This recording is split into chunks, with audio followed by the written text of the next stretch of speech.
Imagine waking up to find a lake or river that's been there for centuries. Simply gone, vanished overnight without a trace.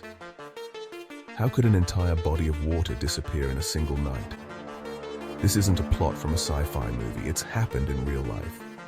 From Oregon's Lost Lake to Russia's Beloy Lake, these bodies of water mysteriously drained away, leaving locals baffled and scientists scratching their heads. But that's not all. Consider the Atoyac River in Mexico, which disappeared in 2016, leaving behind only a dry riverbed. Some blame underground caves, others suspect seismic activity, but no one truly knows. Could it happen again? What other secrets lie beneath the surface? Like and subscribe for more mystery shorts.